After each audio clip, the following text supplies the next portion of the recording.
Hi there, this is Joel Toppin, and what I got in the mail this week, I got two games. One of them is Special Operations War Game Magazine from Multiman Publishing, issue number 4, and it comes with a game inside called What Price Glory. So in this video I'm just going to show you what comes with this particular magazine game. I regret that I could not wait to punch this thing out and get it on the table before I shot a video, so I've already played around with my copy here. So let me show you what you get here. First of all, the game itself comes as a part of a magazine. The magazine's pretty substantial. You get close to 40 pages of material here. There's a lot of stuff that's covered. Here's the table of contents. I'll try to hold the camera as steady as I can for you. But you get What Price Glory. There's an article about the game as well as the rule books. There's some articles on Operation Market Garden, which have some variants for I want to say Monty's Gamble and some of the other Multiman Publishing games on Operation Market Garden. Into the Gap, which is a beginner's perspective on OCS series, which I'm looking forward to read because that's a series I'm toying around with getting into. There's a great article on ASL. If you're an ASL fan, there's an intro to the upcoming Rising Sun module, which is all the Pacific monster module for Advanced Squad Leader. You have a couple ASL scenarios, 07, 08. You also have some SK scenarios, S54, S55. I'm not going to show you the sheets on those things. It's you got to buy the magazine. There's also an article on ASL. There's a great series of scenarios for people lacking table space to play the Standard Combat Series game It Never Snows, the SCS game on Operation Market Garden. So that's kind of cool. If you've got limited table space and you like the Market Garden game It Never Snows, this might be worth picking up. And then there's a final article about a Congressional Medal of Honor winner by Dick Bullers. So there you have it. That's what you get inside the magazine. The rules to the game that comes with this, What Price Glory, switch hands here, are not terribly difficult. They're not that long at all. So here's the rules of play. You can see it starts here. I want to say it's only about 4 or 5 pages worth of rules. It's really not that difficult. Yeah, 8 pages of rules for the game comes inside the magazine. Okay, so what does the game consist of? You get one counter sheet, which unfortunately doesn't quite have enough counters for machine gun and poison gas markers, so I dived into my supply of generic bits that I use for playtest purposes and found a couple generic tokens I could substitute for that. But aside from that small little issue, the counters are very nice. They're the larger 5/8 inch counters, and so these have all been punched and nicely cut, ready to play. You also get a map with the game, obviously.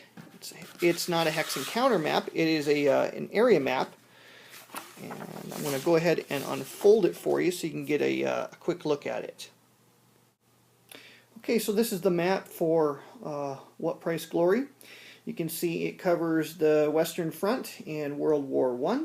It's an area movement game, and it covers the Western Front for the duration of the war.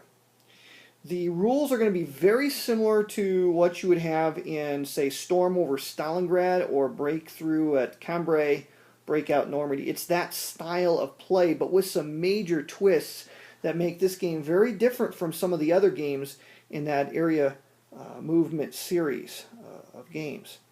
So let me show you what makes this different, and it really boils down to some cards that come with the magazine game. Okay, so I've sleeved the cards because the cards, they actually don't come like in a pack or in a shrink-wrapped or plastic-wrapped deck like you would normally get in a game. They're actually on sheets that are perforated, and you can you have to kind of punch them out. Now, I like everything nice and crisp, so I use like a box cutter, hobby knife type razor to cut the perforations, nice and smooth so that they would shuffle right. But still, they're pretty darn thin. I've got them in some real stout Fantasy Flight game sheets here, but you can see they're pretty thin. You can still play with them without sleeving them, but I would just prefer to sleeve these because they're, like I said, they're pretty thin. But it's a magazine game, so who cares? It's all good. So here's how the game works with the cards. You have a pool of cards. Each player has 24 of these cards, 16 of which are generic battle cards, and then you have 8 cards which are events. The events are all shuffled up and kind of set aside for the first 2 turns. And then what happens is each turn, each player will select freely from their available mix of cards, their mix of battle cards, I should say, what cards they want to have constitute their hand. So this is not a deck building game. This is a hand building game. You actually pick secretly what cards do I want to have in my hand, and you put the rest aside and you go ahead and play out the turn. The number of cards you get is actually tied to the turn track. It tells you how many powers the central power player gets and the Entente player gets. On turn 1, the Entente player has some restrictions as to what they can do with their cards, which is why it's in parentheses. Starting on turn 3, then one of these 8 event cards is going to be randomly selected and introduced into the available mix. So those 8 cards that you set aside at the beginning of the game and you shuffled up, you draw one of them secretly from, it's not open to the player which one that you get available to your mix, and you add it to the other 16 cards, and then from that mix you can freely select your hand. So these 8 very powerful event cards are going to be introduced one at a time starting on game turn 3. With the cards, what you can do is each card can be discarded to activate a group of units. A group consists of a stack of pieces that begins in any one space, and if you don't have any card in your hand, you can't activate anyone. So you spend your cards to activate units. Or you can trigger the card's effect. So in the case of the event card, like Kaiser Offensive, you could go ahead and trigger that. That's actually kind of a special event. So let me show you one that's a little bit more straightforward. But the Stoßtruppen event is during your impulse, or in conjunction with a different card called Battlefield Coordination, you can take this card and you can choose a friendly controlled in-supply area, and replace up to 5 German corps with a movement allowance of 2 in that area, and you can replace them with an equal number of Stoß Corps units. And then you may immediately perform one simple action with that with these Stoß Corps, and end up being spent at the end of that simple action. See, normally when you activate a group of units and you perform an action, like you can do either movement or combat with those, that's called a simple action. And normally they flip over at the end of that action and are spent for the rest of the turn. They can't do anything. They're done. There are some cards in the mix that allow you to reactivate.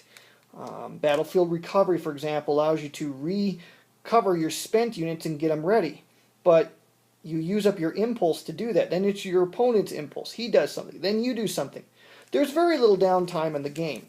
And there's plenty of room for very clever card combinations that you can do to try to get as much use out of your units as possible. Overall, the system, I think, models the Western Front pretty well with only 8 pages of rules. And there's an awful lot of tension and tough decisions to make in the game. So that's What Price Glory. Comes in Special Operations Magazine number 4. 8 pages of rules, 1 counter sheet, several sheets of cards that you're going to have to spend a little work on to get them ready to play with. But those you get 24 for each side. The artwork on them is great.